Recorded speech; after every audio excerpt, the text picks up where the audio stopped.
igikanu cy'imboga umusore w'igituza gihanitse ibyuma rutegesha rwa kamanzi ndi nk'uyu amashyengo ngahore mwana wanjye uzaba intwari ndagukunda kandi nkunda u Rwanda niyo mpamvu ngiye kurugutura uzarubera intwari uzaba ingenzi wunganira imanzi uzaba ingenzi wusa ikivi kimena mwana wanjye uzaba intwari ndagukunda. Mbahaye ikaze inshuti bakunzi mudukurikiye muri iki kiganiro. Ni ikiganiro kidasanzwe, ikiganiro kigaruka kuri Mihigo Kizito watuvanywemo hashize umwaka. Mbibutse ko Kizito Mihigo inkuru y'urupfu rwe yamenyekanye hari tariki ya 17 z'ukwezi kwa Gashyantare mwaka wa 2020. Umwaka rero urashize. Iki gitaramo cyacu ni igitaramo kidasanzwe, twabimburanye n'indirimbo ya Kizito Mihigo, indirimbo yise ngo uzabe intwari. Muri iyi ndirimbo Kizito Mihigo aragira ati mwana wanjye uzaba intwari ndagukunda kandi nkunda u Rwanda, ati niyo mpamvu ngiye kurugutura. Akomeza agira ati uzarubere intwari uzaba ingenzi wunganira imanzi uzaba ingenzi wuse ikivi kimena. Reka mbabwire ko jewe ubagezaho iki kiganiro muri uyu mwanya ndi Mukunzi Rubensi imperereye i New York muri Leta Zunze Ubumwe za Amerika, ariko muri iki kiganiro ntabwo ndi jyenyine, ndi kumwe n'abantu batandukanye harimo abahanzi mwamenye kandi mugakunda, abenshi bakaba barakoranye na Kizito Mihigo. Reka rero mbahe ikaze abatumirwa muri iki kiganiro, nkaba kandi ndi kumwe by'umwihariko na Jean Baptiste Byumvuhore uherereye mu gihugu cy'Ububiligi. Jean Baptiste mwongeye kwirirwa? Mwiriwe neza Robens. Muraho murakomeye? Ndaho ariko sinkomeye na umiritse nagwa. Kuki wagwa Byumvuhore? Ntabwo kubera ko ndabasandwa n'umugongo ndashaje muri bake ndaho cyo koze. Ariko si yego urakoze cyane. Ngira ngo si kenshi abantu bakunda kukubona mu biganiro nk'ibi ngibi. Niba ntibeshye Byumvuhore ntabwo ari bwo mbere wabonetse mu biganiro nk'ibi ngibi? Kuri video no bwa mbere, kuri radio nigeze kuvugana kera nko muri 2002 n'uwitwa Ndayihurume kuri BBC. Mbere navuganaga n'uwitwa Focus agikora kuri Voix de l'Amérique. Nyuma yaho nta radio cyangwa televiziyo twongeye kuvugana. Ubu nibwo byongeye kumbaho kandi ni turangiza nanone birahita bihagarara.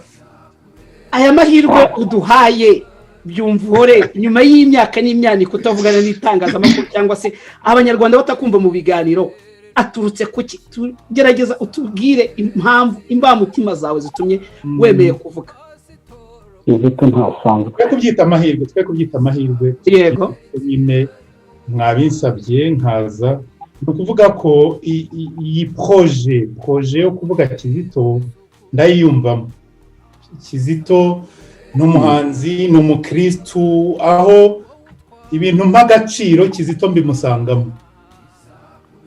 Niyo mpamvu nagezaho ndavuga nti reka Kizito tumwizihize kubera ko ni umuntu niyo hagira ingaruka nazirengera, numva mwiteguye kuzirengera. Haramutse hagize n'utuntu twagiye kuba nko mu gihe gishize, turamutse twongera kuvuga ngo nabyirengera cyangwa se ni n'impamvu yo kwerekana ko utwo tuntu tutanshira intege.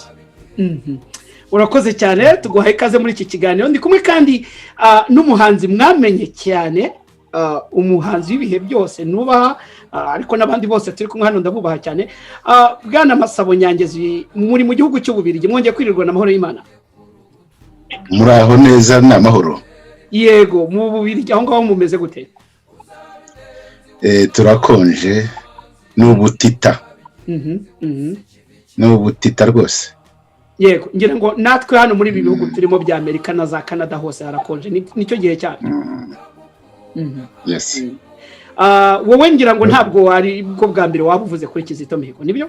Aha, ntabwo ari ubwa mbere, ahubwo cyakora by'umwihariko ubu ngubu ni ntabwo nashoboraga gufata indi gahunda iyo ari yo yose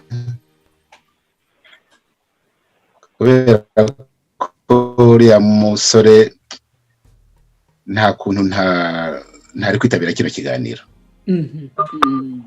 Urakoze cyane. Turi kumwe kandi na bwana Jean Paul Samputu. Jean Paul Samputu nawe uri umwe mu bamenye cyane kandi ugakorana mu buryo navuga ko butaziguye na Kizito Mihigo. Uri mu gihugu cya Canada mu mujyi wa Ottawa. Samputu murakomeye? Murakomeye. Urakoze cyane Rubensi kandi bishimiye kuba ndi kumwe n'abavandimwe banjye tukaba tugiye gutaramira Kizito niko nabyita. Urakoze cyane. Ngira ngo benshi mwakunze kumukurikirana mu biganiro bitandukanye. Samputu ni umwe mu bahanzi batahisha amarangamutima ye nyuma y'urupfu rwa nyakwigendera Kizito Mihigo. Muri iki kiganiro munyemerere kandi twakire umuyobozi wa KMP, ni fondation yashinzwe na Kizito Mihigo, Mademoiselle Delphine Uwituze. Nawe turi kumwe muri iki kiganiro. Murakomeye Mademoiselle Delphine? Ndakomeye cyane, mwakoze cyane kandi kunumira muri iki kiganiro. Nanjye nishimiye guhura n'abavandimwe n'abahanzi bagenzi ba Kizito, donc nishema nishimiye cyane.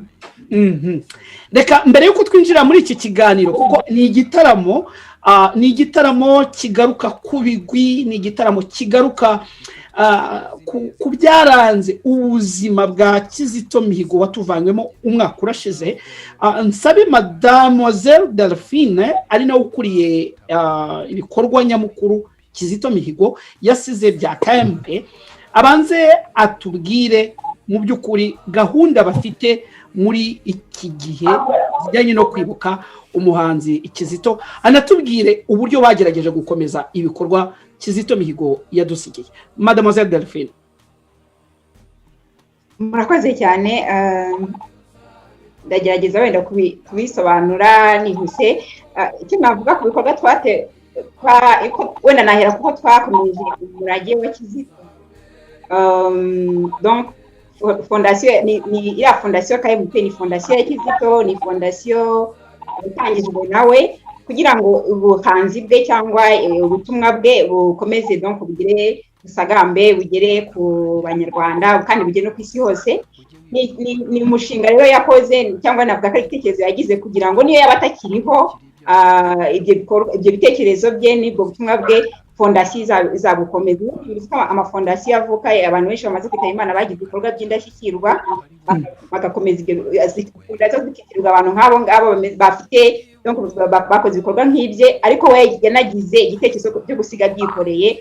Donc fondation rero ni ibitekerezo bya Kizito, ni ubutumwa bwa Kizito bugikomeje. Ikindi nakongeraho nuko na fondation ya ikoresha misiyo yayo no gukoresha ubuhanzi, donc ubuhanzi butandukanye kuvuga ngo dutanga tunyuze kuririmba, imbyino, mivugo n'ibindi kwa no kuvuga Kizito niyo murongo yahaye iyo fondation.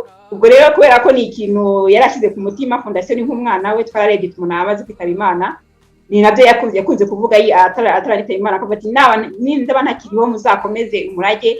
Donc yasize anabiteguye kuko arazi ko atazaramba ku isi. Voilà, donc ni muri urwo rwego tutanatinze kubikomeza, tukahita dukomeza uwo murage. Icyo nagaruka rero ukuntu twateguye ibikorwa, twatangije igikorwa twise Mihigo Tribute Day cyangwa Journée Hommage Mihigo, ariko ni igikorwa ngarukamwaka. Ariko muri uyu mwaka twateganyije ko cyakorwa mu minsi 3 guhera ku itariki ya 15 Gashyantare 17 na 17. Insanganyamatsiko rero twihaye uyu mwaka twaravuze ngo Kizito Mihigo inyenyeri y'imbabazi. Donc twagarutse ku mbabazi cyane. Muri make nuko bikorwa bibumbiye muri icyo gikorwa kinini Mihigo Tribute Day. Hari indirimbo ziri gusohoka z'abahanzi, hari indirimbo na KMP ubwayo ukora ko irimo abahanzi navuga, hari indirimbo donc ziri gusohoka, hari n'amasengesho na za misa zorganije hirya no hino, hari noneho n'ibiganiro nk'ibi turimo. Donc muri make nuko bikorwa biteguye. Urakoze cyane. Utunyuriyemo kandi ntekereza ko hari byinshi bizakomeza gukorwa ariko reka yenda nkubaza aka kabazo mbere yuko twinjira mu gitaramo nyirizina n'aba bahanzi twakiriye kuri uyu mugoroba. Kizito Mihigo yishwe mu kwezi kwa kabiri umwaka wa 2020 umwaka urashize. Muranyihangana agenda akoresha iyi mvugo kuko hari bamwe bavuga bati ntabwo yishwe abandi batiyarishwe ariko muranyihangana muri iki kiganiro niyo mvugo ndibuze kuza gukoresha.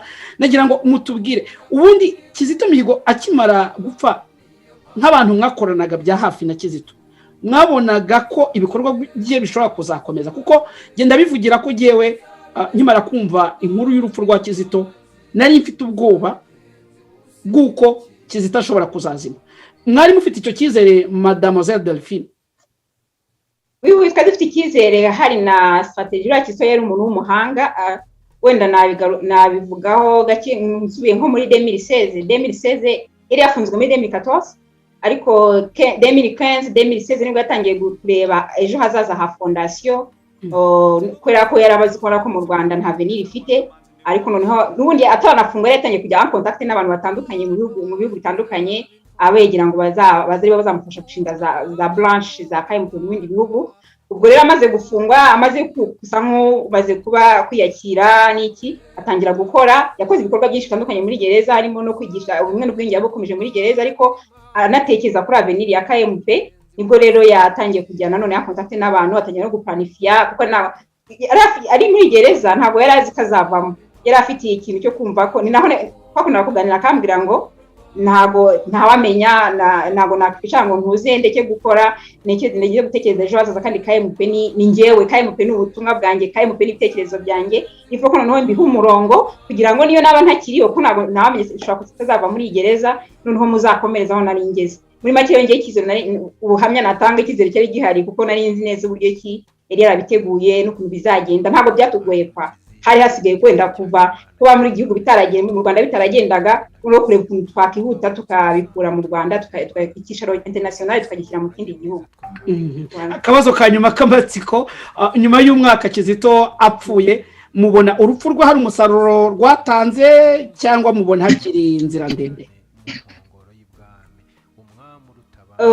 Haracyari inzira ndende ariko nanone umusaruro warabonetse kubera yuko hari abantu nagiye numva ubuhamya butandukanye abantu bavuga ko bamumenye buriya Kizito yagiye yamenyekana byagiye biba mu mamayita ubwa mbere yatarafungwa ari umustar yarazwi kamwe ijambo umustar umuntu uzwi yari icyamamare ariko noneho agiye muri gereza birushaho ariko najyaga nabenyereka ukuntu bigenda bizamuka unagenda amenyekana yajyaga bisobanura yari muri gereza nafunguwe noneho amaze kwitaba Imana kwa yagendaga abinyereka none nsakubona ko abantu none bari bamenyekanye kurushaho ariko noneho haba kumenyekana bivuze ko ubutumwa bwe buri kugera ku bantu benshi haba none abantu bagiye batanga témoignage bavuga ati ngewe Kizito ataza kwitaba Imana ntabwo nari kumumenya bamaze kumva umuntu abatari bamuzi bumvisha inkuru umuntu nk'uwo w'abantu baririra abantu nibo bagize amatsiko kujya no gushakisha ibyo yakoraga kumenya ibyo yakoraga none n'ubutumwa bigiye gushaka ibyo yakoraga kumenya uwo ari we nibwo namenye none na bwa butumwa bwe ni ibintu byagize ntabwo twakishimira urupfu rwe ariko nanone hari umusaruro byatanze natanga urugero nabihuza na Yesu Kristo kuko Yesu Christianisme yagize imbaraga Yesu amaze gusubira mu ijuru donc nawe Kizito nabyivugiye ngo ubutumwa buruta intumwa muri make icyo yashaka no kugira ngo ubutumwa bwe bwaramurutaga no mu mikorere niko yabigenzaga muri make yari nkaho yabuhaye umwanya mu kinyarwanda bavuga ngo yarabubemberekereye sinibuka neza ariko ni ukuvuga ngo yabuhaye umwanya noneho burasakara ariko ntabwo urugendo ruracyari kure turacyafite urugendo kubera ko tugomba guhozaho tukigisha imibanire y'abanyarwanda tukashyiramo imbaraga dufatanyije n'abahanzi bagenzi bacu kuko ni nawo murongo ni nayo misiyo donc turimo voilà. Urakoze cyane Mademoiselle Uwituze Delphine nibutse abadukurikirana muri iki kiganiro ko ari wowe ukuriye KMP Kizito Mihigo Foundation ikaba rero ari fondation yasizwe na nyakwigendera Kizito ikomeza ibikorwa bitandukanye uyu muhanzi yakoraga. Igitaramo cyacu kirakomeje reka none dukomeze tuganira n'abahanzi twatumiye muri iki gitaramo. Byumvuhore watubwiye ko ubundi utari usanzwe umenyereye kuza mu biganiro nk'ibi ngibi hari impamvu zitandukanye zishobora kuba zarabiguteraga nagira ngo nawe wenda utubwire sinzi niba hari undi muntu wagize amahirwe yo kukubaza iki kibazo wenda ngeze ayo mahirwe rwose ubinyemerere byite gutyo kuko sinzi niba hari undi muntu mwaganiriye nyuma y'urupfu rwa Kizito uretse ko wasohoye indirimbo twarazumvise zimukomoza wenda turibuze no kumva zimwe muri iki gitaramo byumva uhore tubwire rwose uduciye ku ruhande kandi turabikubahira uri umuhanzi ukunzwe n'abanyarwanda benshi uko wakiriye urupfu rwa nyakwigendera Kizito igihe twumvaga ko yavuye mu buzima.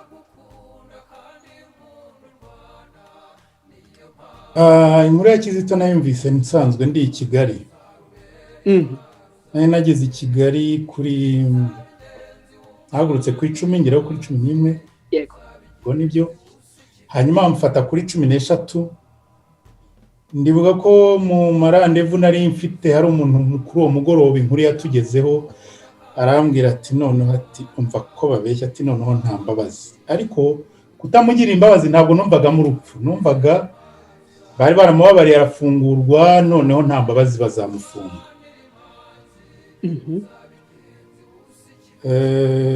Nyuma tuza twumva ngo yapfuye. Gahunda turayikurikira gusura imiryango. Ati ndashaka kuvuga yuko hari abantu bambwiye rwose ngo warakoze kuba waragiye gushyingura Kizito. Nari nsanzwe narageze i Kigali ntimumbaze icyanjyanye yo kuri ayo matariki ariko nari nsanzwe i Kigali. Nari nagezeyo Ronza amfata ro 13 atabaruka ro 17. Ahubwo akantu kajya sinzi niba ndi bube nshubije ikibazo cyawe. Yego. Akantu kajya kancanga. Nari nahagurutse ino mfite mission ebyiri.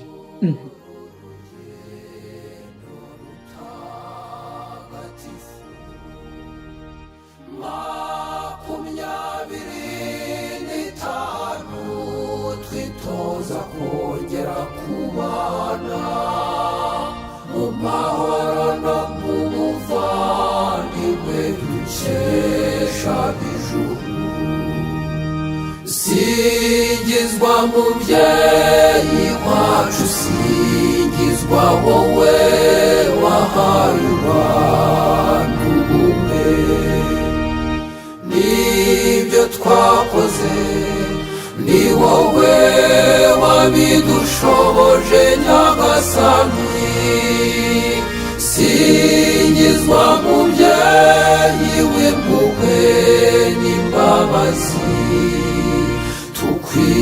kwigiraho kubabarira no kwiyunganya byo nta mahoro twagira nta butabera bushoboka tutari kumwe nawe Mana y'ukuri.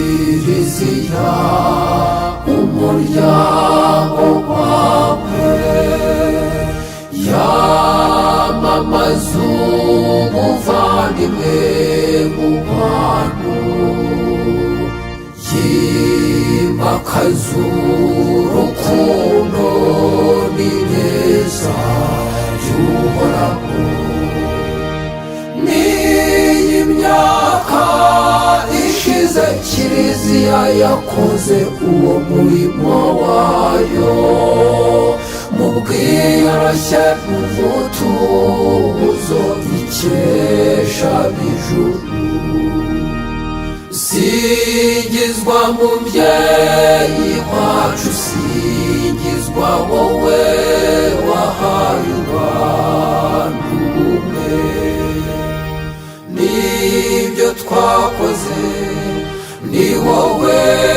wabidushoboje Nyagasani singizwa mubyeyi w'impuhwe n'imbabazi tukwigiraho kubabarira no kwiyunganya byo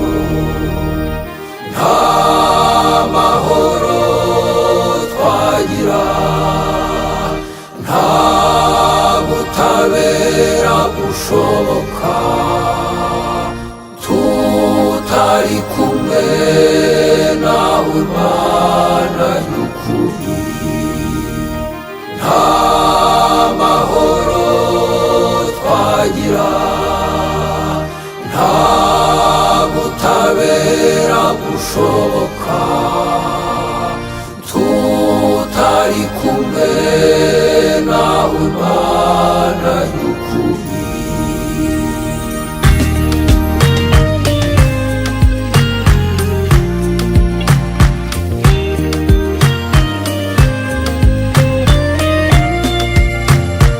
amahoro mwese bana b'Imana mwifurije amahoro aho muri hose mwifurije amahoro n'ubwiyunge wiyunge n'Imana nyuma yo kwiyunga n'abo mubana wibuke kandi no kwiyunga nawe ubwawe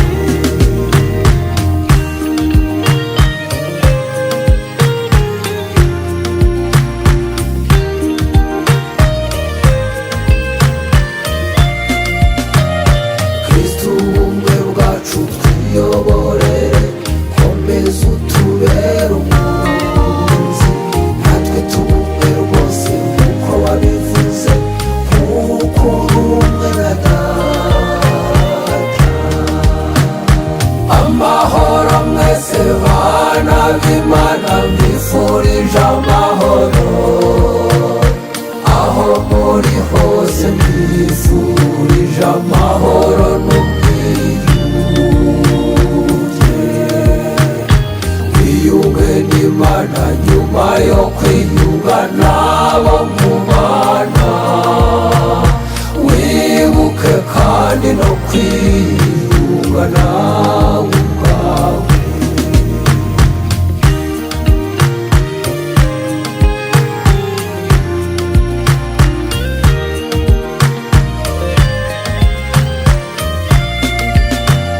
nzaharanira iteka kuba umuhamya w'amahoro y'Imana ntanga ubutumwa hose ko Nyagasani ari we mahoro yanjye amahoro mwese bana b'Imana mbifurije amahoro aho muri hose mbifurije amahoro n'ubwiyunge wiyunge n'Imana nyuma yo kwiyunga n'abo mubana wibuke kandi no kwiyunga nawe ubwawe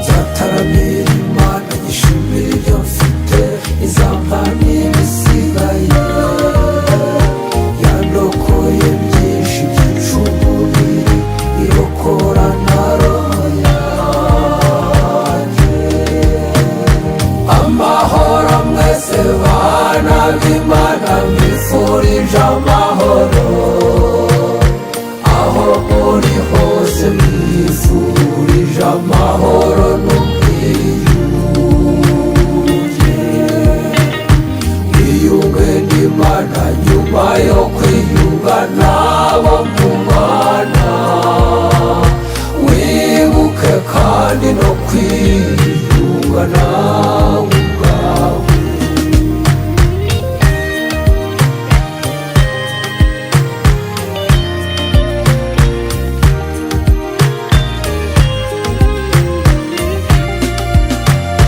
na nyina wa Jambo wadusuye akanatuburira tumwizeze rwose ko noneho ubutumwa twabumvise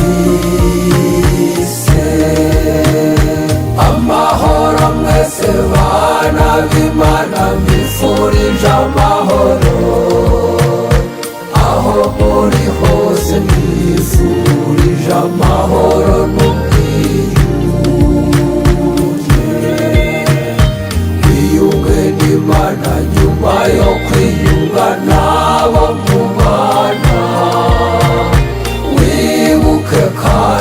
kwiyunga nawe ubwawe amahoro mwese bana b'Imana mbifurije amahoro aho muri hose mbifurije amahoro n'ubwiyunge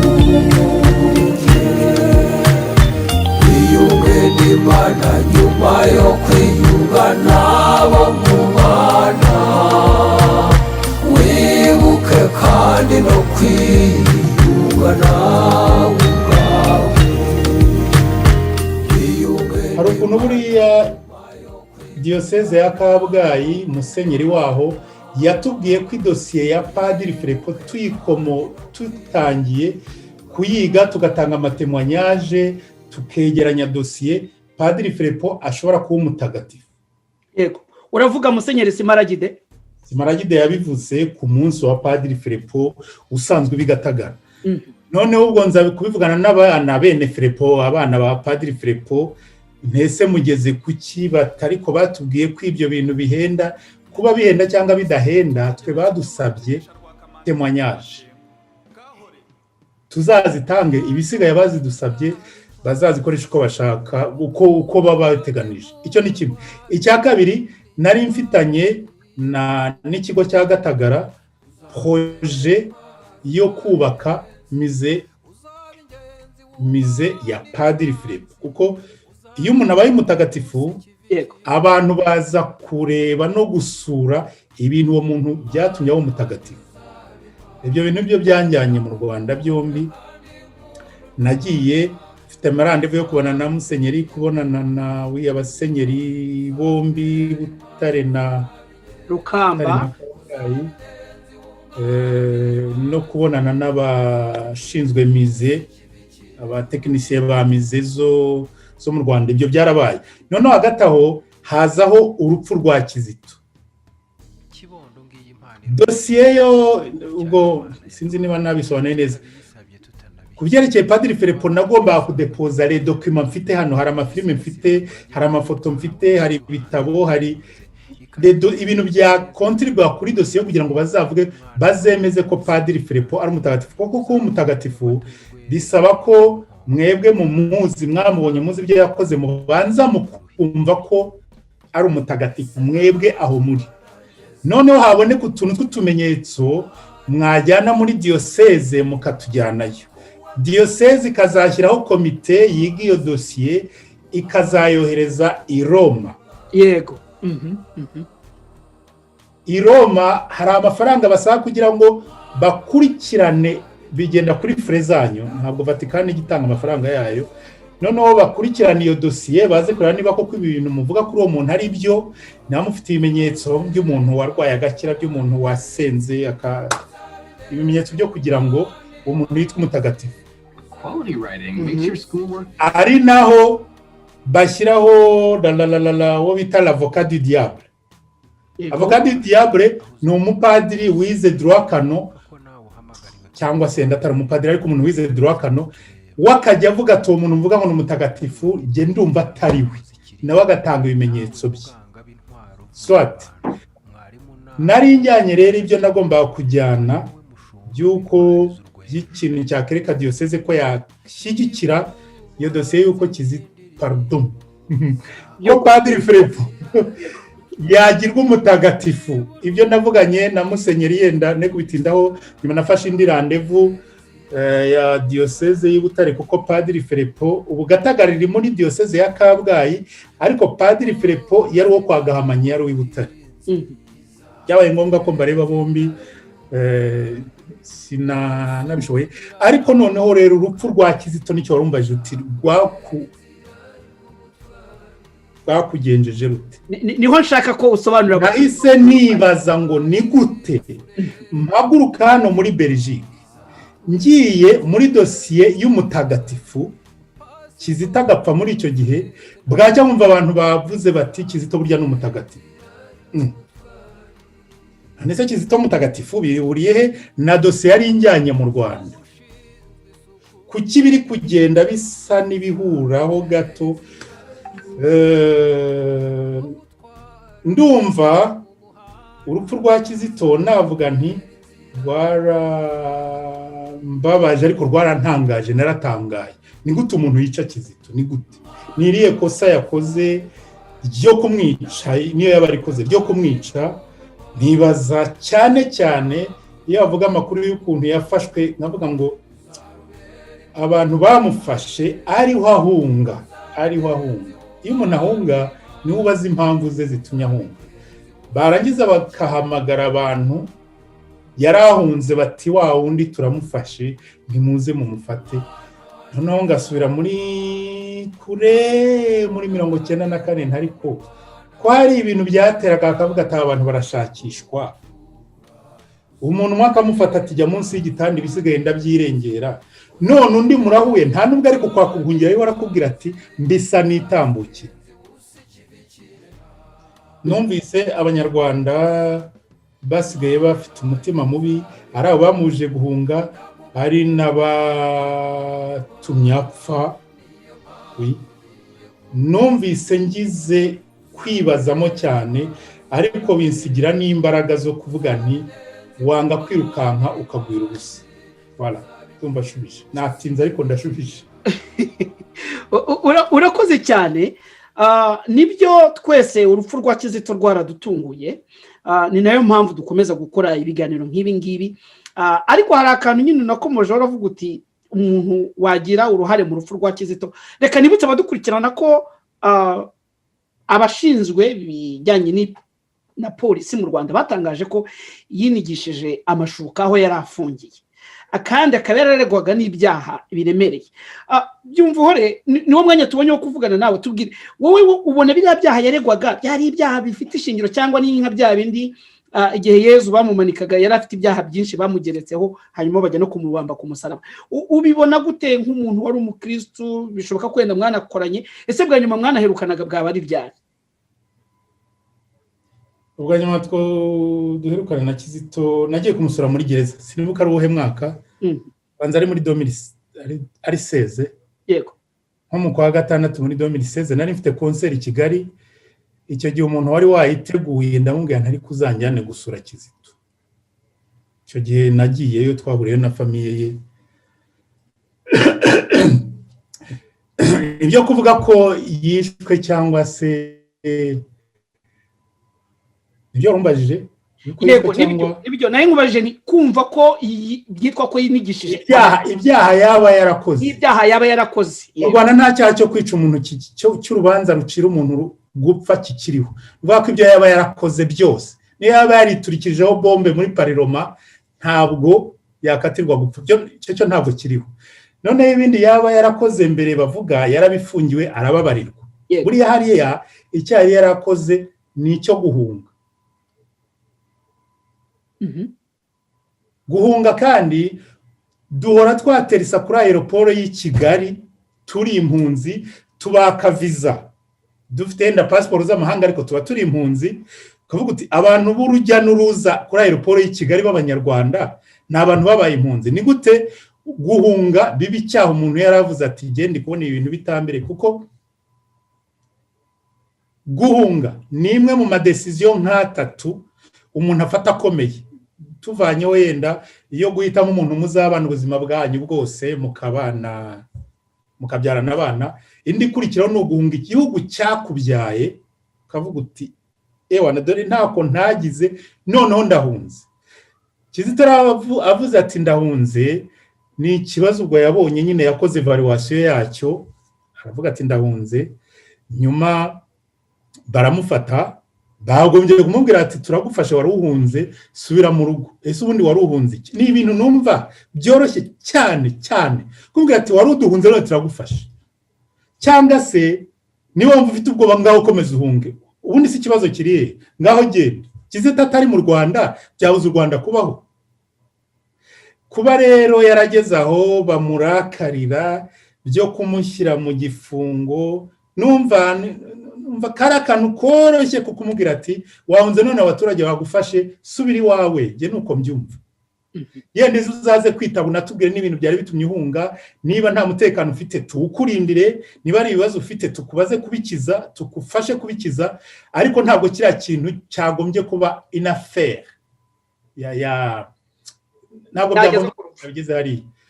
Noneho rero kuba yarapfuye, twagize ibyago yarapfuye, nkeka n'abo yapfiriyeho baragize ibyago, niho mpagaze numva nabo baragize ibyago, ntabwo byagombye kugera hariya, ariko nicyo umuntu aba yaragenewe, buriya niko nyine byagenze. cyambwira niba ngushubije icyo wambajije. Nibyo wagerageje rwose kubisubiza uko nari nabikubajije, ahubwo yenda mbere yuko njya kuri Delphine, kuko Delphine niba ntibeshe uri umwe mu bantu baherukana bwa nyuma na Kizito hano uko duhagaze muri iki kiganiro. Nge nagize amahirwe makeya yo kumenyana cyane na Kizito, ubwo twabonanye muri za 2013 ntabwo twaganira umwanya muremure, icyo gihe nakoraga kuri radio, tubonana nk'umunyamakuru nawe ari nk'umuhanzi nk'uko nakiraga abandi bahanzi benshi mu Rwanda, tuganira ku by'indirimbo ze, mubwira ni rwose gukora akazi keza. Nyuma yaho nanjye ndahunga, ariko ntekereza ko Delphine ashobora kuba muzi kuturusha. Reka mbere yuko tujya kuri Delphine mbaze akabazo kamwe, Byumvuhore naho turaza kumva n'abandi banzi icyo babivugaho. Byumvuhore, ni izihe mpamvu zituma ubona Kizito Mihigo ari umuhanzi udasanzwe, kandi nawe ku giti cyanjye nkubonamo nk'umuhanzi udasanzwe, waririmbye indirimbo zubaka mitima y'abantu, urukundo, kubana neza, ariko ni gute umuntu nka Byumvuhore ubona avuga ati uyu ni umuhanzi udasanzwe kuri Kizito? Gerageza udusubiza ku mwaka noneho tubone kumva Delphine icyo atubwira. Umuhanzi udasanzwe rero wari ubimbajije kuri Kizito, ugeze aho urabyicura avuga ngo nanjye ndi umuhanzi udasanzwe. Impamvu mbivuga iyo ni impamvu yanjye, kuko none se umuhanzi udasanzwe kurusha Masabo, ndi umuhanzi udasanzwe kurusha Jean Paul. Iyo ubimbaza turi twenyine badahari nari kubyemera. Urabishe byose. Cyakoze Kizito ni umuhanzi bavuze indirimbo yakompoje kuva akiri umwana kugeza atabarutse zigera muri 400. Uko turi aha ngaha n'abandi batubanjirije ntawe urazigezaho, ntawe. Ubu ufite nka zingahe? Ubu ufite nka zingahe zose muri rusange? Ndibuka ko nabivuze muri concert yo mu Rwanda ejo bundi, ubwo naherukaga mu Rwanda, icyo gihe nari mfite 90, ntashyizeho za Rayon Sport n'iza Papa, zo ntabwo zasohotse ku makasete. Nyuma maze gukora indi album yari iriho 11 cyangwa 12, ngaho duteranye 90, kongeraho 12, kongeraho u Rwanda duhora, kongeraho ntirugira umwanzi, kongeraho 8 enye 5, zishobora kuba zigera muri 110. Yego 110. 110 naraheye muri 88. Kizito no wejo bundi afite indirimbo 400. No kuvuga ngo ibyabyo ubwo ntibisanzwe, ibyo byo turabyemeranywaho, ndibaza ko tubyemeranywaho na bagenzi banjye, ntibisanzwe. Izo ndirimbo yari afite, wari kumwongera indi myaka, yari kuzageza mu 1000 cyangwa se simbizi. L'objectif yenda si indirimbo nyinshi, ariko yagize nyinshi kandi nziza. Icya kabiri, umuhanzi udasanzwe nuko yari yifitemo kwemera, yahibaga indirimbo zerekeye Imana n'izitari iz'Imana, nazo yarazikoraga. Ariko ikintu cyamurangaga no kuririmba indirimbo z'Imana kandi ukumva arimo mwivanjira indani. Arimwo nukuvuga, ikintu gituma na appreciate Kizito cyane nukwemera yari afite. Hari naho ngeza nkabona gusumbya nuko aba bishop, nuko abasenyeri bo mu Rwanda. Kizito arabasumbya ukwemera, cyo twita la foi. Harundi uyifite nawe igeze kwiye tuba twaramumenye, kandi yenda arabo tuzi bajya kwiyegera, ariko Kizito yari kuri top mu byerekeye ukwemera, ku buryo ikintu yemera kiri mu ivanjiri, kuva kiri mu ivanjiri agihagararaho niyo wamugira uti. Niho mbona specialite ibyo yagira arimo, yarabyize, yarabikoraga kandi yabihagararagaho. Voilà. Urakoze cyane udusubirije ibibazo, kandi ntekeza ko na benshi bakurikirana iki kiganiro bakwibaza. Reka mbere yuko tujya kuri Masabo ndetse na Samputu, Delphine uri umwe mu bantu baherukana bwa nyuma na Kizito niba ntibeshye. nagira ngo utubwire bwa nyuma muherukana wamubonaga ameze gute? Ese watekerezaga ko iby'urupfu nka ruriya batubwiye ko yiyahuye warabimubonagamo? Ndabizi ko ni ikibazo kiremereye kugisubiza nk'umuntu wabanye igihe kirekire na Kizito mwanakoranye, ariko gerageza udusubize ku munsi wa nyuma uherukanaho na Kizito. urakoze cyane. Ntabwo wibeshye koko ndi mu bantu babonanye, abantu navuga abantu bari proche cyangwa abantu aba famille ye n'iki, donc abantu biwe ninjye wabonanye nawe bwa nyuma. Hari n'abandi twahuriye ariko ninjye waganiriye nawe bwa nyuma, donc ninjye twavuganye amagambo ya nyuma icyo mvuga ko namubonye ko wenda ko gutekereza ko yari bwari gucya yitaba Imana, ngo nigeze mbibona ibyo rwose ntago nabambeshye. Ikindi nagarukaho Jensir yara bimuna bwe mu kibazo nka kiriya arahangayika, ntago yari mu kibazo gikomeye, ntago ari kuvuga ko yari asa, ntago byari normal nk'uko yasanzwe ari kwifaswa tubabaye, usibye natwe twari tubabaye, ni shoke twari twaguyemo. Ariko wenda kugira nsubize ikibazo cyawe, wenda ndakomozaho gake, ntabwo njya muri byinshi, wenda tuzagira igihe cyo kugira tubiganiriza abantu. Nagaruka ku kantu gato kajyanye no ku depression, nagaruka kuri depression yagiye imuvugaho, kubera yuko nanandivuganiye ngewe nawe, kuko umwavoka we bari bamunanye byenava, noneho adusanga tugitegereje, noneho yatinze cyane, batindanye. Noneho atugezeho ndamubaza nti ese ko mwatinze mwari muri mu biki, kuko bari baganiriye n'amasaha menshi cyane. Noneho aratubwira ngo bari batangiye dosiye kureba ukuntu yamufunguza. Hari ikintu byumvura yanagarutseho bisa nk'ibihura n'ibyo ngibyo. Umwavoka aratubwira ati twebwe ngiye rwose ikintu nakoze ni ugutakamba ku buryo nabatakambiraga bari abantu babwira ngo bamurekure, afite ikibazo kuba yahunze, nta kindi akurikije n'ukuntu yari yabisobanuye ko yabonaga, donc yanyuze mu Bujumbura, yashaka kugiye Bujumbura akajya gushaka ubuhungiro muri ambasade y'Ababiligi. Umwavoka ati nagerageje kubisobanura bari abantu ntakamba ngo babe bamusohora, noneho kubera ko ntakoresha ijambo depression, noneho ubwo ndabyumva gutyo ko numva ko akazi katangira. Nashaka no kumaza nimba hari ikizere koko ko bashobora kumufungura n'iki, ubwo wenda details nazijyamo. Nje kugira amahirwe yo kubonana nawe kugira nkonfirme koko, ndagomba gukonfirma koko ibyo mwavoka avuga yakoze, yabiganiraho na Kizito, ko bari baganira umwanya munini. Ikintu rero kinatangaje nuko ngiye nibarije Kizito, ese iyo depression umwavoka agiye kukuburanira ashaka kugufunguza umeze ute? Twumvaga duhangayitse, twumva ko imba kuko umuntu ashaka niba yihebye ubuzima bwanze, cyangwa se hari indi bibazo, wenda n'ibindi bibazo byatumye ahunga Jensir bijyanye n'umutekano we. Noneho ndavuga se ni ibijyanye no kuba ubuzima wenda atari gukora mu Rwanda, cyangwa n'ikibazo cy'umutekano nanone. Nagira ngo mpimbe nawe menye icyamubayeho, ni docteur kimuremereye. Arambwira ati depression nta kibazo mfite, murabizi. Akunda kuvuga ngo umunyurura arawumenyereye, ngo murabizi ko by'uburoko mumenyereye, atangira no kubara imyaka n'iki. Donc afati uwo mwavoka yabimbwiye koko, yarabikonfirmye ko yamubwiye ashaka. Arambwira ati ngewe nta kibazo mfite, ariko niba kuko ushaka kutakamba ukoresheje ko nihebye kugira ngo nk'igihugu ubuzima bwanze mu Rwanda bikagukundira, niba ari ibingirira neza nta kibazo. Muri make rero icyo nashaka gukonfirma nuko na Kizito ubwe ako kantu ka depression kamuvuzweho amaze kwitaba Imana, nge nakaganiriyeho nawe. Ntabwo rero ntabwo nyuma y'ibyo ngibyo maze kuganira nawe ngo akameze, ntabwo no gutekereza ko namubonamo ko kwiheba kugezaho.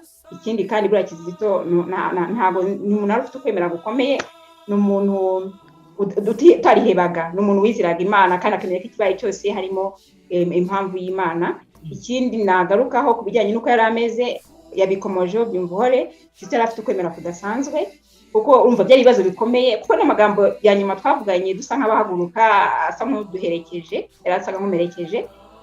Donc twari turi kuganira, akambwira turabona ibintu birakomeye, harimo igifungo, kamemo icyo nemera nakoze nahunze ntabifitiye uburenganzira kandi umuntu ahunga asaba uburenganzira. Ikindi ntabwo nanjye gukorana n'imitwe y'iterabwoba. Uburenganzira bwo guhunga tuva mu Rwanda nta ntawe ubibwira nawe ubibwira. Yes urumva rero birakomeye kubera ko nenze kuri iryo tegeko. Ibyo ni icyaha sinzi aravuga ati byose hari amategeko babihana, hari igifungo wenda gihari cyabyo. Ibyo ni cyiza ndacyakira kuko nabikoze nabitekereje. Naho ikijyanye nuko nagiye gukora imitwe y'iterabwoba ati ibyo nta nicyo rwose. Niba bajya no kuberifiya bazasanga nta muntu mubi navuganye nawe. Hanyuma ikindi aravuga ati noneho doko ikintu yagarukagaho cyane yashaka kwerekana yuko nubwo bikomeye ari buhanwe. Icyo kintu yemeraga yingiza abo baturage bamufasha. Umwe yagiye guhamagaza polisi nyuma azana abasirikare ariko asigarana n'umwe aramubwira ati donc amwinginga ngo amureka agende.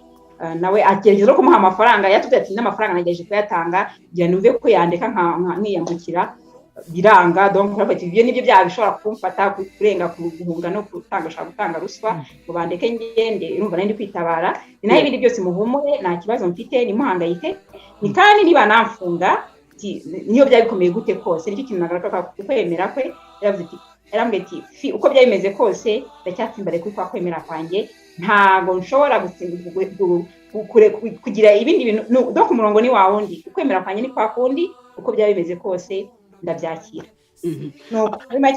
Nkubaza akabazo gato mbere yuko dufata akaruhuko gato tukumva indirimbo igisobanuro cy'urupfu. Hari abagabo babiri bafatanywe na Kizito, wabuza amakuru yabo. Hari ibihuha byakomeje gukwirakwira bivuga ko bashobora kuba batakiriho. Hari igihamya yuko baba bariho cyangwa batakiriho, Mademoiselle Delphine? Amakuru mperuka nuko ndakurikirana byinshi numva harimo umukozi wa Kizito, umuntu wakoreye Kizito igihe kirekire. Harimo n'undi mugabo bari waje muri iyo dosiye abafasha guhunga kuko ni umuturage waharanya ruguru. Numva n'umusaza ukuze wari uzinze iyo nzira z'icyaro kubera ko muri iki wenda nibirebere ukuntu abo bantu baje donc ubundi na plan ukuntu yari imeze n'ibintu tutagiye gusobanura nonaha. Ariko uwo mugabo nawe nakomeje kumukurikirana ngo numve. Hanyuma hari n'undi wa gatatu aho gufunzwe abantu bataramenya umushoferi we. Bose barafunzwe ariko amakuru mfite nuko bariho bari muri gereza. N'ejo bagomba kuba baruburanye ndi bariro 12 z'ukwa mbere bagomba kuburana ariko barabisubika bamwe kubera corona ariko baraho barahari. Urakoze cyane. Reka mbibutse ko turi mu gitaramo kidasanzwe cy'umuhanzi Kizito Mihigo twibuka nyuma y'umwaka atuvanywemo.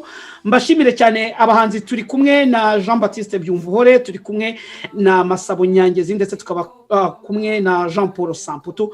Mademoiselle Delphine Wituze ahagarariye KMP. Iki kiganiro kikaba cyagizwemo uruhare na Radio Urumuri ndetse na Bombori Media. Reka mbasabe batumirwa bacu tubanze twumve indirimbo igisobanuro cy'urupfu ya nyakwigendera Kizito Mihigo twizihiza muri uku kwezi kose, hanyuma tugaruke mu mwanya dukomeza ikiganiro.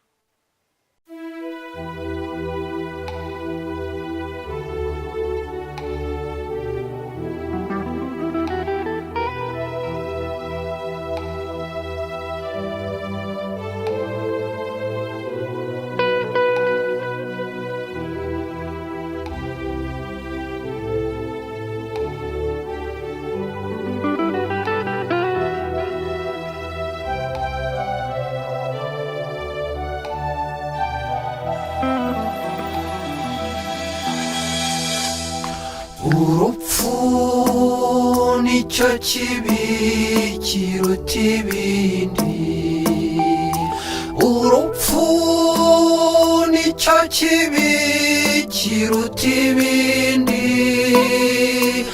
ariko rutubera inzira igana ikiza kiruta ibindi.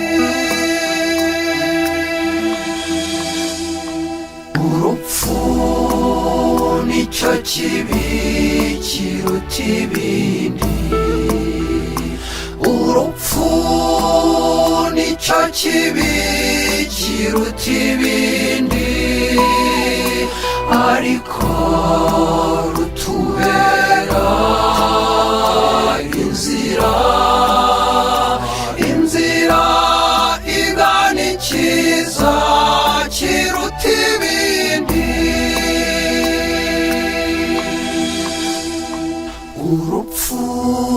y'uwo muryango ugana Imana nyir'ubuzima, ariko kugira ngo uwo muryango ukinguke hagomba ijwi ry'Imana. Mu Kinyarwanda gupfa n'ukwitaba Imana, mu Kinyarwanda gupfa n'ukwitaba Imana, mu Kinyarwanda gupfa n'ukwitaba Imana. Urupfu nicyo kibi kiruta ibindi, urupfu nicyo kibi kiruta ibindi, ariko rutubera inzira, inzira igana icyiza kiruta ibindi. Nta rupfu rwiza rubaho, yaba jenoside cyangwa intambara, uwishwe n'abihorera, uwazize impanuka cyangwa se uwazize indwara. Abo bavandimwe aho bicaye baradusabira, abo bavandimwe aho bicaye baradusabira, abo bavandimwe aho bicaye baradusabira. Urupfu nicyo kibi kiruta ibindi, urupfu nicyo kibi kiruta ibindi, ariko rutubera inzira, inzira igana icyiza kiruta ibindi. Jenoside yangize imfubyi, ariko ntikanyibagiza abandi bantu nabo bababaye bazize urugomo rutiswe jenoside.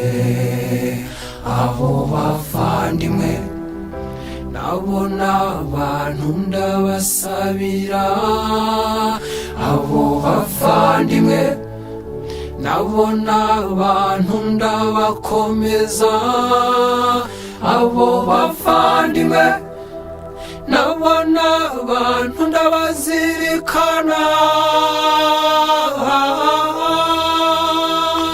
Urupfu nicyo kibi kiruta ibindi, urupfu nicyo kibi kiruta ibindi,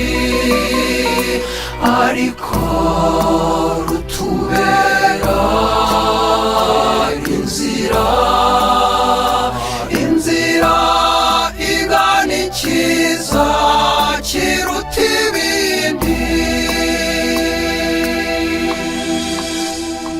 Ishema n'urukundo byanjye si ibyo mvana mu buzima bw'aha munsi, si n'ibyo mvana mu bintu, ahubwo mfite ishema ry'ubumuntu. Ndi umunyarwanda, igibanzirizwa na ndi umuntu. indirimbo twumvaga ni indirimbo igisobanuro cy'urupfu, indirimbo yaririmbwe na Kizito Mihigo, indirimbo avuga ku bijyanye n'urupfu. Hari amagambo menshi avuga muri iyi ndirimbo ajyanye n'imyemerere nk'abemera Imana, akanavuga kandi ku aho agira ati mu kinyarwanda gupfa ni ukwitaba Imana. Ibi ngibi ngira ngo abanyarwanda twese tubiziranyeho ko iyo umuntu apfuye aba yitabye Imana. Nubwo ndashobora kuboneka izindi mvugo abantu bashaka gukoresha bitewe n'icyo bashaka gukomozaho. Iyi ndirimbo igisobanuro cy'urupfu ni indirimbo navuga ko itavuzweho rumwe, benshi bakanahamya ko yaba ariyo ntandaro y'urupfu rwa Kizito, aho yavuze ati urupfu nicyo kibi kiruta ibindi. Ubu ngira ngo ntabwo twabishidikanyaho ko urupfu koko ni kimwe mu bintu biruta ibindi kuko rwadutwaye Kizito Mihigo.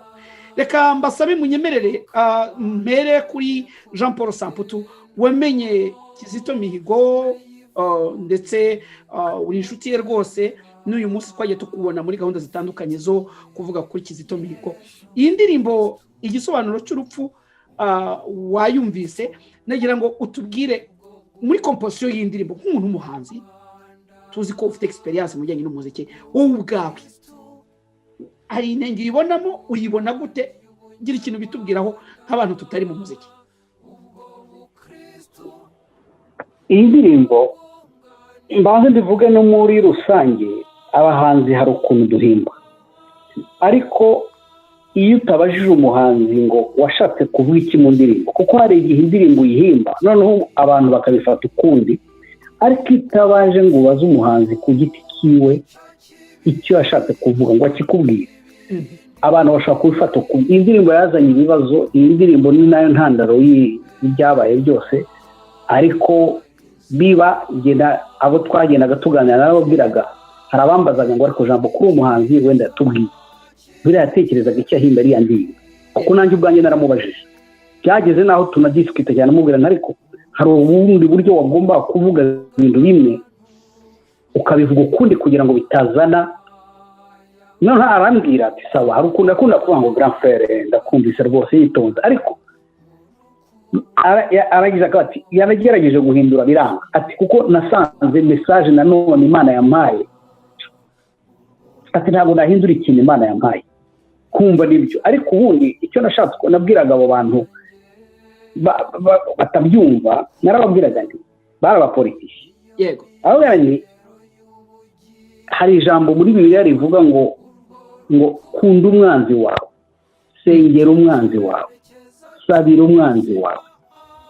Birakomeye kubwira umuntu uri muri politike ko ibyo bintu bibaho, ni ibintu bikomeye, ni ibintu Imana yadusabye, kandi iriya ndirimbo yayikoze ubona mu magambo y'Imana, ntabwo ari indirimbo isanzwe, ariko yavugaga ati reba n'abandi, akavuga ati nuriya nubwo mwita umwana ndamusabira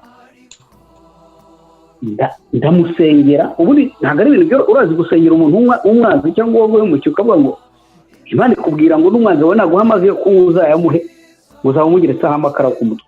Ariko ibyo bintu byari bigoye kugira ngo abantu babyumve, ni ibintu biza. ubu ngubu ntubona ko iyo ndirimbo yagize ikibazo, uzaba ureba uko iminsi igenda igenda, abantu bazagenda bumva umuntu bataragombye kuyimuzira.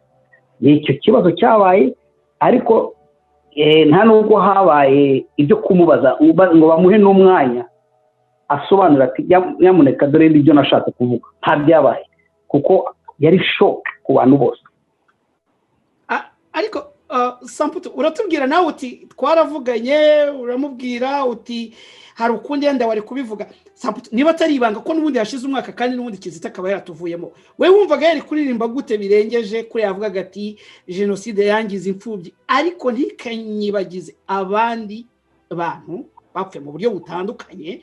Ngira ngo icyo ngicyo nacyo cyakuruye umwuka mubi. We wumvaga yenda yabikora gute? Ngira ngo niyo mpamvu ari we nahereye njye numvaga yakoresha hari andi magambo yakoresha, kuko ubyumvise muri kirya gihe uri hariya mu Rwanda, nawe urahari, uzi umwuka uko umeze, uzi ko ubumwe n'ubwiyunge buracyagenda buhoro, nubwo abantu bose baba birinda gutoneka. uzarebe mu Rwanda hari akajambo umuntu avuga abantu bakabasata. Yego, wavuga akajambo, hari umugore ejo bundi yavuze ibintu abantu bare Imana imbabare muvuze ngo umudamu yavuze ibintu, wabonye ukuntu byagenze. Kubera iki? Ni nkaho jenoside yabaye ejo. Abantu niho kuvuga ngo umuntu aje gutoneka ibisebe bitarakira, abantu baracyomora wowe uraje uratonetse ariko ntabwo mbivugira kuri Kizito we nanjye ubwanjye ndi muri reconciliation nanjye ubwanjye numvaga ko hari amagambo numvaga ntinye ndavuga ni Kizito ubu magambo wavuze ariko ahantu akavuga ati ko Imana yayampaye ko ntashobora no guhita icyo mpindura kuko Kizito ni umuntu iyo yashyizemo ikintu n'icyo kandi koko uko iminsi igenda nanjye ndareba indirimbo nayumva ukumva ko iyo message ukumva ni ubutumwa bukarishye mu gihe ariko buriya ni nka bya bindi umuntu akubwira ajya kwa muganga akagura ati ariko urwaye nk'iryinyo akubwira ati babanza bakakujomba kugira ngo bakujombe ikinya sibyo bakugira ngo bakuremo iryinyo ariko ntabwo barikuramo batabanje kukubabaza ariko icyo baba bashaka ni ukubugirira neza baba bagira ngo icyo kinya bakujomba ubabare ariko ni ikinya cy'akanya gato noneho bakuremo rya ryinyo ni kimwe Kizito ikibazo kine nka cyakirira najyaga muri gacaca nkababari nanjye nagize ibibazo baranuka ariko wari umuti usharira ariko twese dukeneye ariko Kizito hari ikibazo kijya mvuga kuri iriya ndirimbo n'ibintu iriya ndirimbo byashaka n'ikiganiro cyo abana bayivugeho abantu ntabwo bari biteguye abantu bumva iriya ndirimbo ntera ko ari abantu bazi ijambo ry'Imana barisesengura barijyamo nibo nakumva ko bashobora kubikora ariko biriya indirimbo nk'iriyo ukayizana hanze mu abantu b'abapoliticiens benshi batazi iryo jambo ry'Imana udashobora no gusobanurira ngo jyewe ibi nabizi bishatse kuvuga iki bishatse kuvuga gutya nyine yari shoke kuri bo none se ushatse kuvuga ko Kizito yaba yarihuse gukoresha ariya magambo ari nayo yazize ari nayo n'uyu munsi akizamura umwuka utoroshye hagati y'abanyarwanda wavuga ko yaba yarihuse intumwa ni intumwa nimba Imana yaramubwiye ngo bikore ibyo ntabwo wabibwira umuntu ufite ubutumwa bw'Imana ntushobora kumubwira nta muntu n'umwe ushobora kugira icyo amubwira kereka Imana yonyine nimba Imana yabikubwiye abantu nibo bagomba kumenya uko bitwara kuri ubwo butumwa abantu nibo bagomba kubimenya iyo mutabyumva nyine haba ingaruka mbi ariko iyo mubyumvise namwe iyo mufite koroherana mukagira umwuka wo kumva ibintu no guca bugufi murabyakira mukabyumva noneho mukumva umuntu ariko ibyo ntibyabaye ariko byari ubutumwa bwari buremereye cyane muri icyo gihe ku bantu bwari buremereye ku buryo n'ubu hari abatabyumva noneho reka mbere yuko njya kuri Masabo tubwire wowe nyuma y'umwaka urupfu rwa Kizito njye mfite uko narwakiriye byumvore yatubwiye n'abandi muri ino minsi bavuga uko urupfu rwa Kizito barwakiriye ariko noneho ndagira ngo mubaze ubona nyuma y'umwaka hari icyo urupfu rwa Kizito ruvuze ndabivugira ko hari abantu benshi mu Rwanda twagiye tubura hari abayoboye igihugu hari ababaye abahanzi hari abakoze imirimo baramenyekana ariko jewe nkoze ijanisha ryanjye mbona ko Kizito yaravuzwe cyane ndetse n'urupfu rwe ngewe uko mbibona mbona ko rwagize impact ikomeye cyane Samputu wowe ubibona gute nyuma y'umwaka urupfu rwa Kizito oya ni nkaho ubundi ni nkaho yapfuye ejo ni nkaho yitabye Imana ejo yo Kizito niwe muntu nabonye kuba u Rwanda rwabaho niwe muntu nabonye witaba Imana abantu bakamuririra kugeza umwaka ukarindwi ushira itariki abantu bakirira Kizito niwe muntu nabonye noneho tekereza twari dufite n'ibindi bintu byinshi byatuma unamwibagirwa hari corona hari n'ibindi byinshi ariko mbuzi wenyine no kugira ikina cyorezo cyaje cyari kudutwara tukamwibagirwa ariko ugiye ureba ukuntu byagiye bigenda buri munsi ku wundi nta n'umwe wigeze wibagirwa icyo kintu nubwo cyaje no Kizito ibyo twavuze tuti umuntu udasanzweho kuko nta handi biraba kandi ikindi wowe wabonye ko banamuhaye n'igikombe sinzi ubwo nabyo twabivuga urumva yabonye kiriya gikombe kandi guhabwa igikombe wagize ibibazo nka biriya aho ushinjwa bagushinja none ukageza n'aho witaba Imana kandi bakagushinja. sinzi nimba muzi intambara twahuye nazo, ibibazo byabaye nuko twagiye kurira Kizito tegera kugira ngo abantu bakuririre adako abantu bagushyiraho izira nduru zabaye kuri nta wundi byabayeho niwe wenda ni benshi bapfuye barakomeye ariko ntawe barataka kubera ko yagize. ariko kuri Kizito utekereza kugira ngo tugire biriya bibazo nka biriya bageza abantu bakubuza kumuririra nta ikiroro nakubwira nanone kiruta ibindi noneho igihe nabona nuko nawe ubwo yarabyivugiye ubutumwa buruta intumwa, nuko abantu batajya babitindaho igihe ubundi ni ikigize utadusigiye. ni buriya butumwa bw'amahoro, ni ubutumwa bwo kubabarira, ni ubutumwa ubumuntu n'ubwiyunge yarabidusigiye. kandi ibyo nibyo kandi yavuze ko ari byo iyo wamwindirira ahubwo mukora ibyo. no ukunda Kizito rero yagombye gukurikiza ibyo ngibyo. ikindi nanone ubwo aje ikibazo ariko nanavuga tekereza ko hari n'abantu noneho banamwitirira kugira ngo bakore ibindi bintu bya politiki. ugasanga abantu bari bafite ibintu bashinzwe za gahunda zabo ariko bakadushyiraho Kizito kugira ngo ibyacu bikomere. sinzi nimba banamukunda iheka bara bati kadufatira ahangaha kandi bakagira cyo bati twashinjaga bari abantu ati no tunana ko bari ko ari nabo bashinzwe Kizito reka tuboneye ingufu noneho zo gukoresha bakamwitwaza. Kizito yabarugwitwaza ari abakora nabi baramwitwaje, ari abagira neza baramwitwaje. ariko nabyo nukubera iki nuko atari umuntu usanzwe. noneho bakavuga bati reka tugendeye mu indorerwamo ya Kizito iyi message wacu yenda yapasa. nuko mu mwaka umwe bimeze. ariko rutubera inzira igana ikiza kiruta ibindi. urupfu rwunga abantu n'Imana yabahanze bakaba mu rukundo rwuzuye rwa Data. urwo rukundo nicyo cyanga cy'ubuzima bwanjye. urwo rukundo niyo mizero y'ubugingo. urwo rukundo nicyo cyerekezo cy'ubuzima.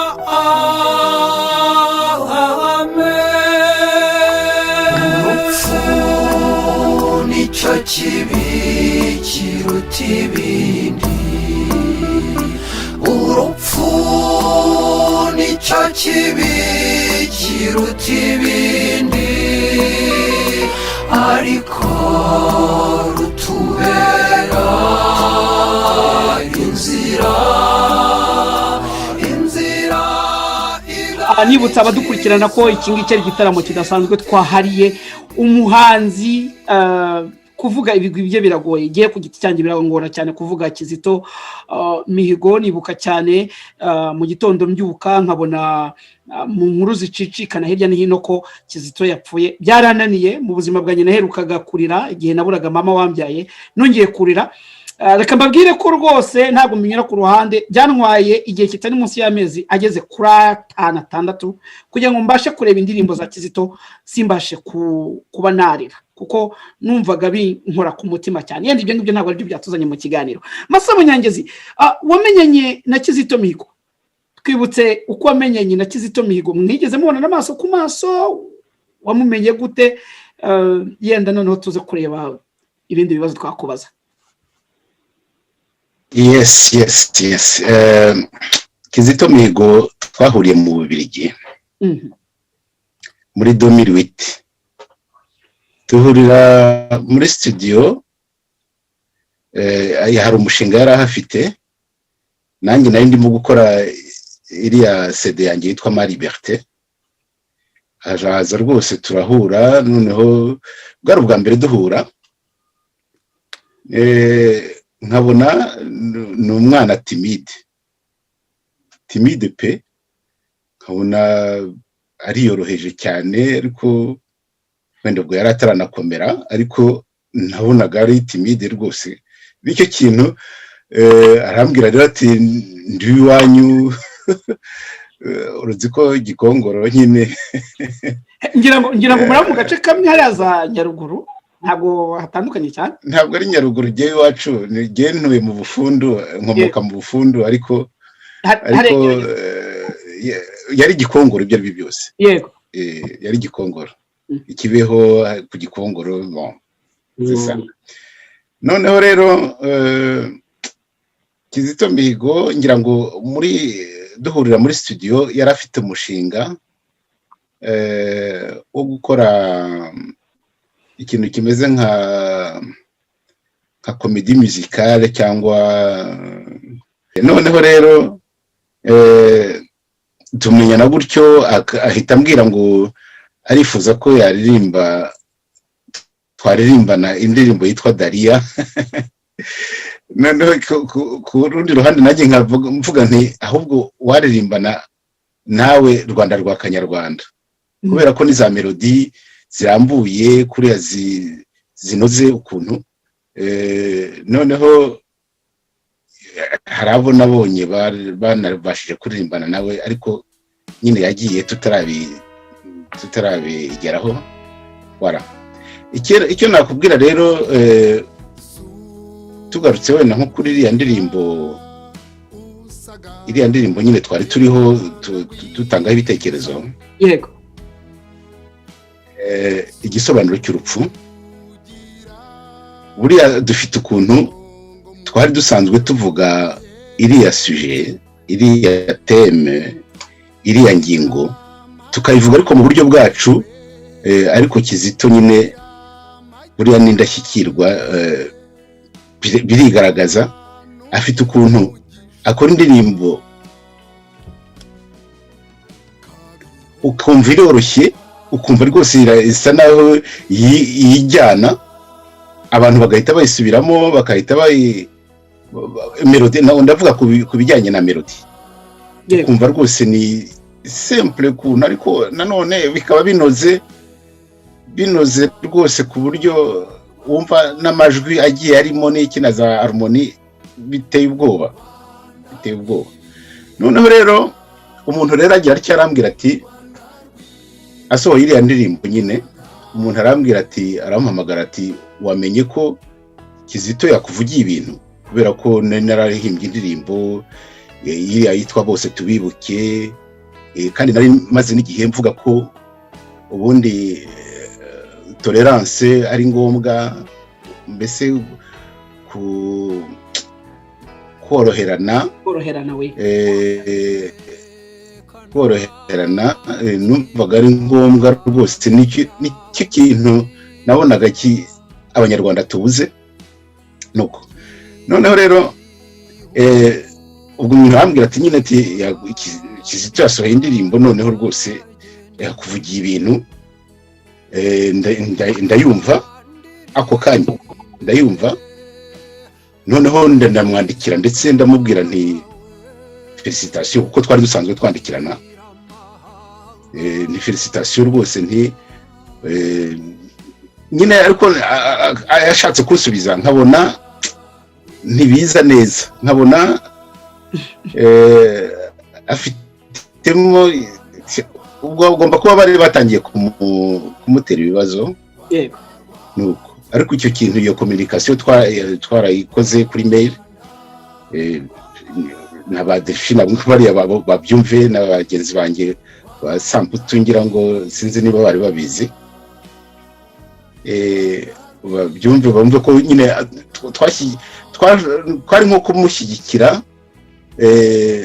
ndetse mubwira ko twebwe hari abantu bapfuye bahagaze, ariko hari n'abantu bapfushije mu by'ukuri, kandi gupfa uhagaze no gupfusha ko noneho abantu bashobora no kujya hamwe bakaganira. ntabwo nibuka terme nakoresheje, ariko icyo kintu twarakivuze. Ni Kizito ntabwo urupfu rwo gihe nabashije kurwakira, n'impamvu sinabashije kurwakira, ahubwo ndetse nsa naho nazinutswe ibintu by'inganzo, ibintu kubera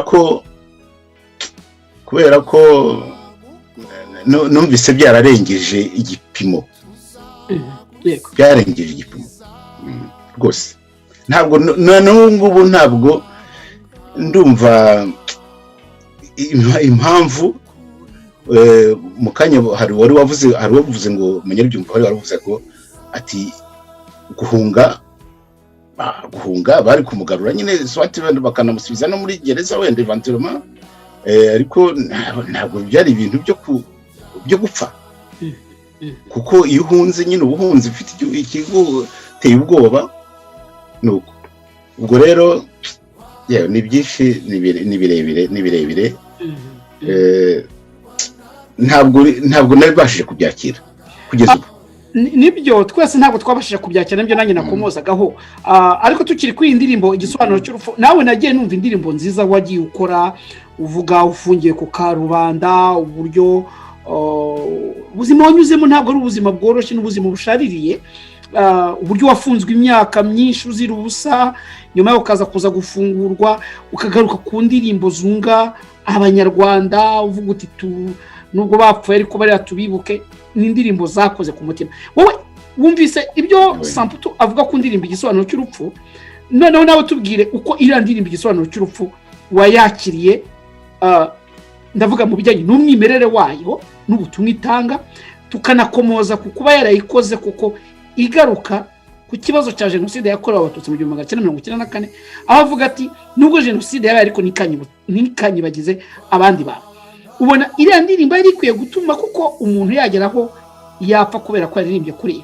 Ese kuko ubona yarapfobije jenoside nk'uko byavuzwe mu yandi magambo?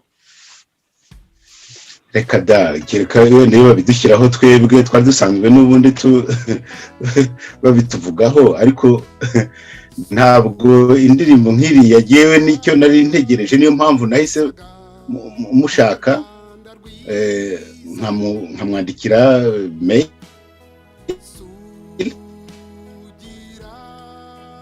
noneho nkamufelicita muge ikomeye, bagane mu kintu cyo koroherana. Ntabwo sinigeze ntekereza ko byagera hariya, ntabwo nigeze mbitekereza rwose.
Imirami yawe myiza, igihugu gihoramo inka n'abageni,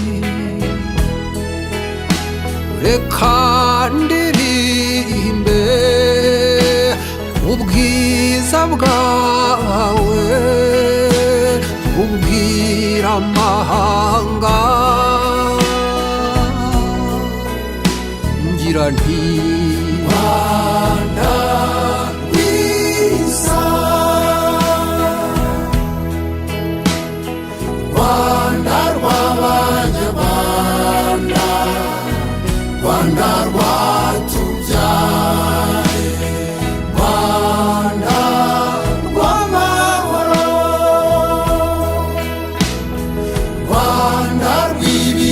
rw'ibiyaga Rwanda rw'ibirunga gaweho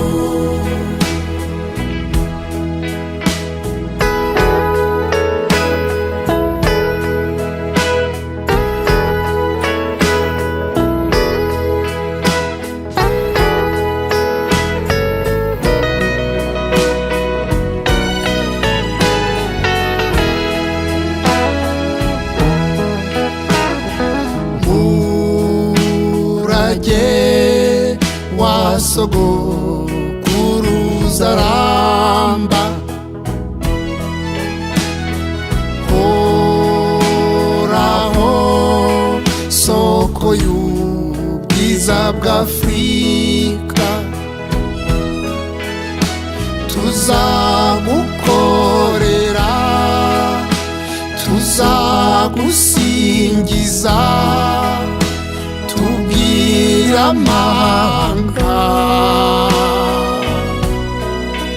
kuriho Rwanda rwiza Rwanda rw'abanyarwanda Rwanda rwatubyaye Rwanda rw'amahoro Rwanda rw'ibiyaga Rwanda rw'ibirunga gaweho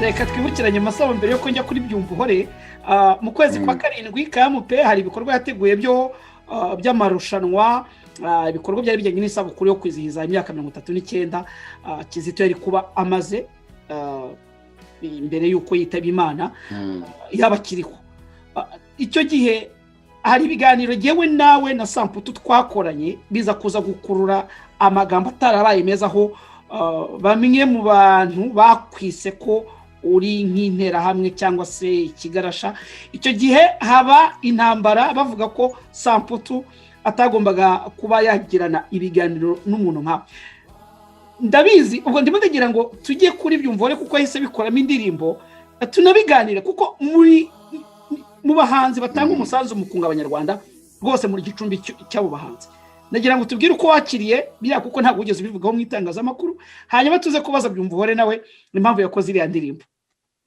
ariko nabivuzeho naganiriye n'umuntu wo kuri Voix de l'Amérique yego kuri VOA tuganiraho mvuga ko ibyo kuvuga ngo ni ubuheza nguni mbese bufite ubwenge namba kuko ntabwo wavuga cyane cyane niyo waba wiherereye mu gikari kumwe babivuga ntabwo wavuga ngo umuntu ni inyangarwanda ngo kubera ko ngo niko bavuze ngo ni inyangarwanda yewe uzi inyangarwanda oya nta nubwo numvise hari n'agaciro mbihaye rwose kugeza n'ubu ntabwo wigeze ubiha agaciro byatumye bavuga ko uri inyangarwanda ukaba ntacyo uvuze ntabwo wumvise ntacyo bikubwiye kuko masa ni ukuvuga ngo ntabwo nigeze mpa agaciro ziriya mvugo zose zakozwe z'ubuhezanguni nta gaciro nigeze mbiha kubera ko numvaga bidahuye n'ukuri nizemo kuva na kera nta bihuriye ntabwo ndi inyangarwanda ntabwo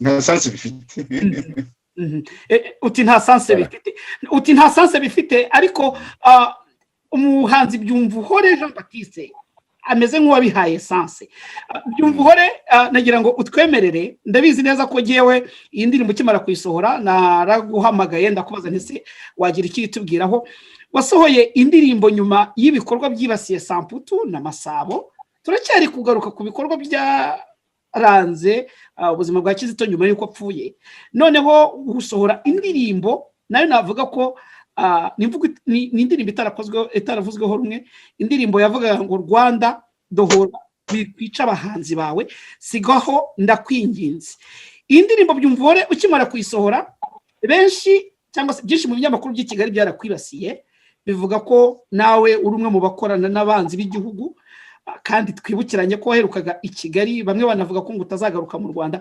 Reka mbaze ngusabe utubwire impamvu wasohoye iriya ndirimbo nyuma yo kwibasira Samputu ndetse n'Amasabo.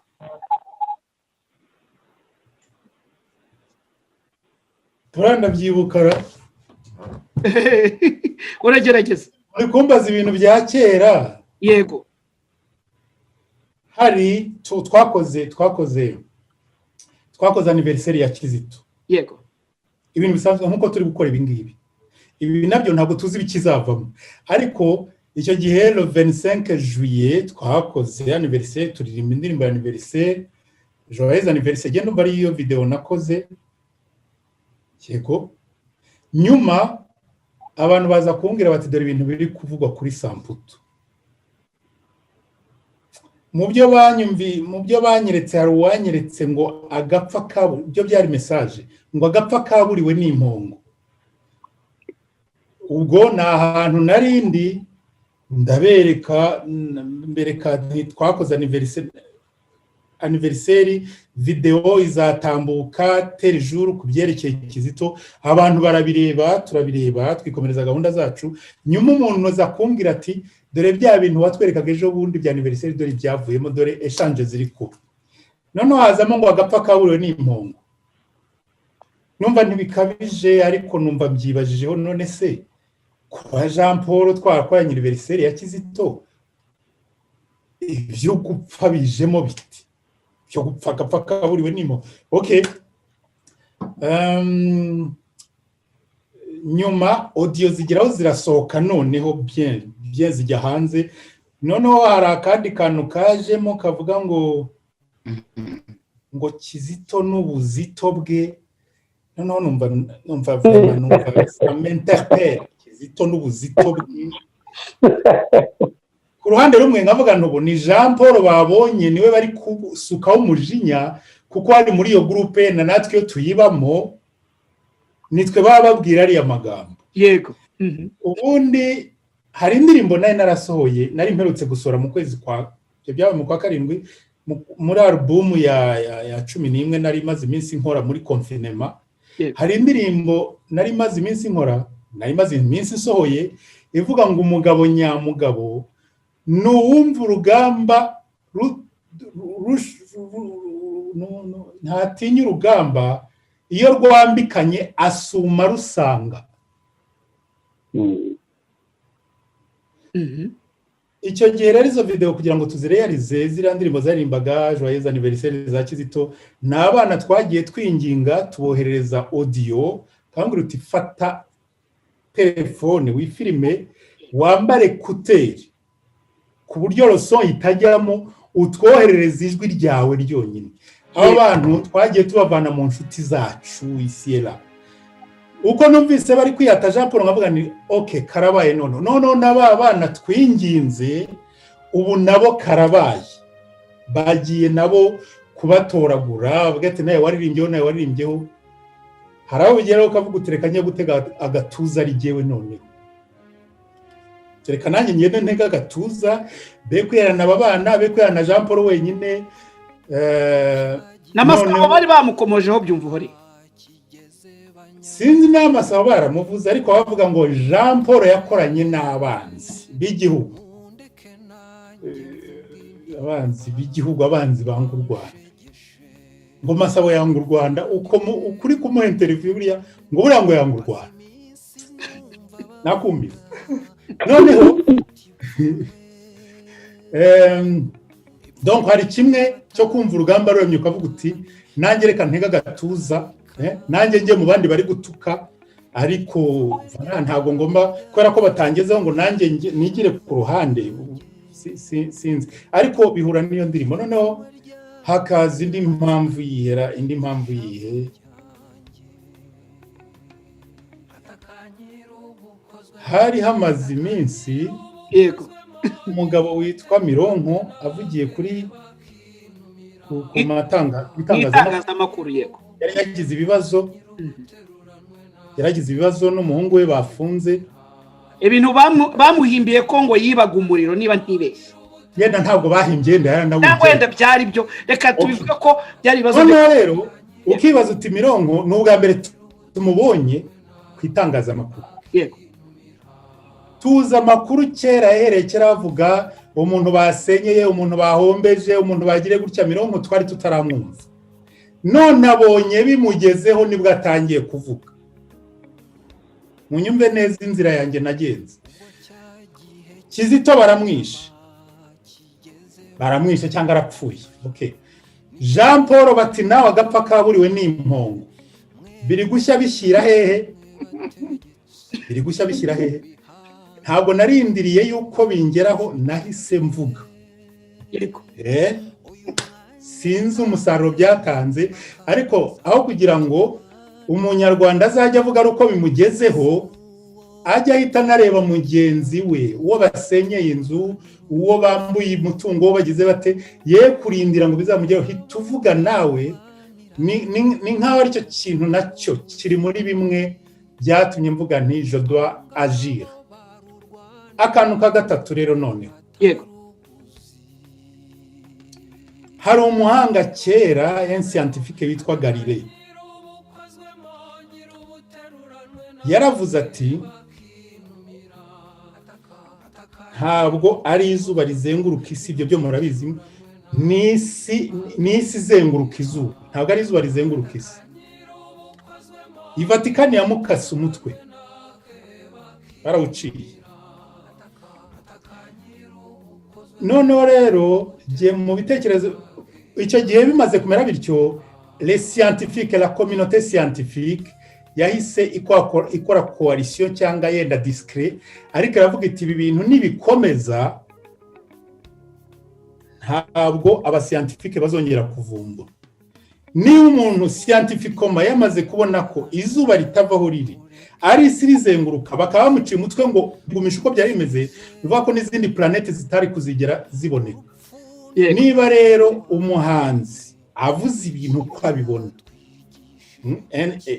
umuhanzi umupoete umuririmbyi umushushanyi umuhanzi kwa noneho leta igatangira kubyivangamo kavuga ngo iki ntabwo ari cyo kubera izo mpamvu turajya kugucira imanza burya iyo Galilei aba scientifique batishyira hamwe science iba yaragize ibibazo cyangwa igahagara kirya gihe ndasa n'umuntu wiyemeje kugira ngo iriya leta izige imenyere kujya yumva iby'abahanzi bavuga itabajyanye mu nkiko itabishe igomba kumenyera ko hari amagambo tuvuga azaba prouvé kera ni ibintu dushobora kuvuga ibintu natwe yenda tutazi ibyo ari byo kera bakazavuga ati nyamara bya bintu byari byo ntibakajya bafata umuntu kuko yaririmbye ibi ngo umutegetsi umunsi ntabwo yishimye nk'uburiya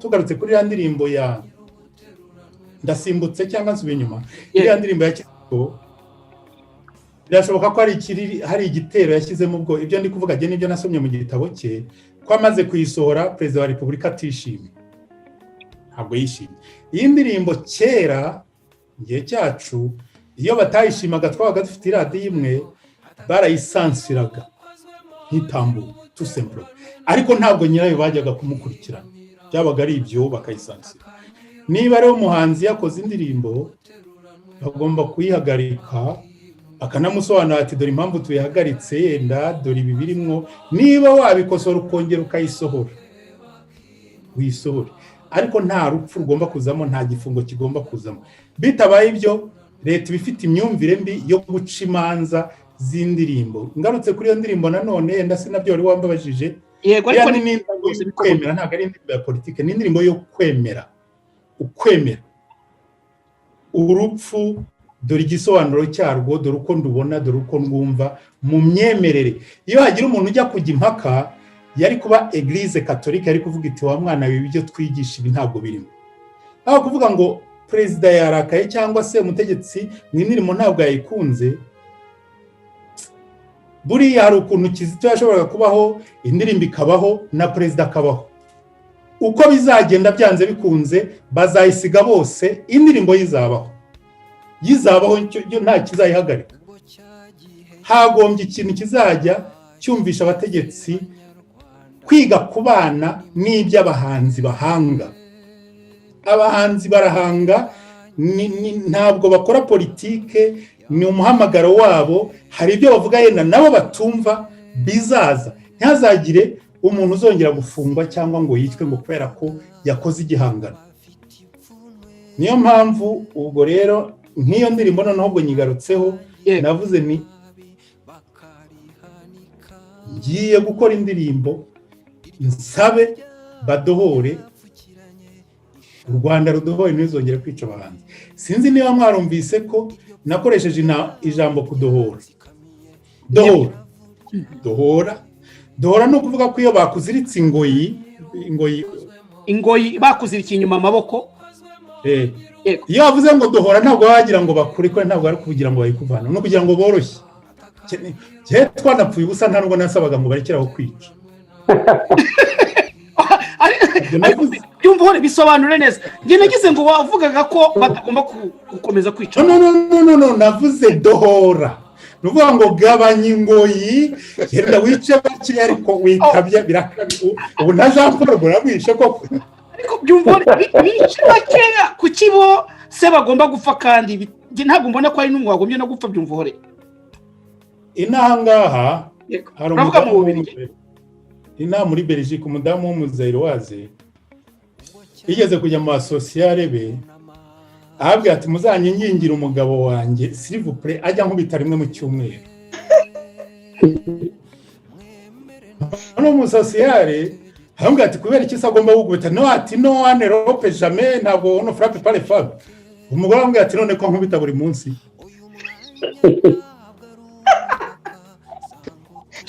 Yego sinuwo gupfundikira n'ukuri turwanira urupfu, abo ngabo barurwanira nuko bataruzi, abo ngabo barurwanira nuko bataruzi. Atakanyira ubukozwemo, atakanyira ubukozwemo, nyira ubuteruranwe nake bakinumira. Atakanyira ubukozwemo, nyira ubuteruranwe nake bakinumira. Atakanyira ubukozwemo, nyira ubuteruranwe nake bakinumira. Atakanyira ubukozwemo, nyira ubuteruranwe nake bakinumira.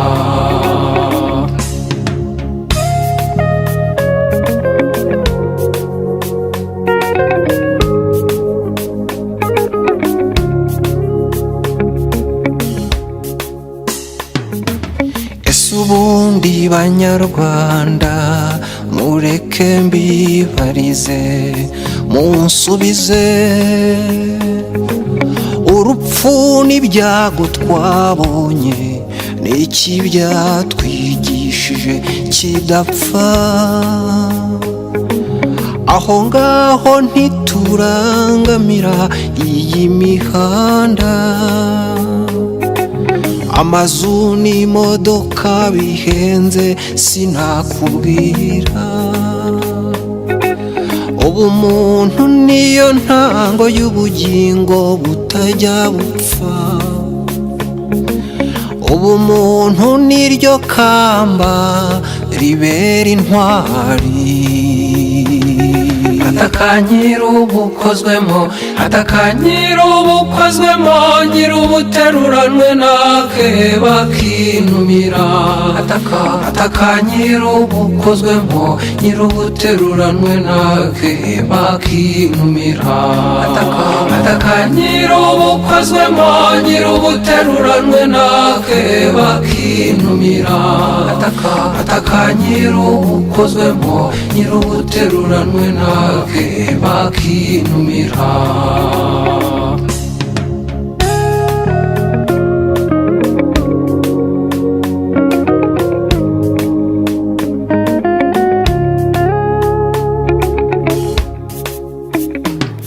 Atakanyira ubukozwemo, atakanyira nyir'ubukozwemo nyir'ubuteruranwe nake bakinumira ataka nyir'ubukozwemo nyir'ubuteruranwe nake bakinumira ataka nyir'ubukozwemo nyir'ubuteruranwe nake bakinumira ataka nyir'ubukozwemo nyir'ubuteruranwe nake bakinumira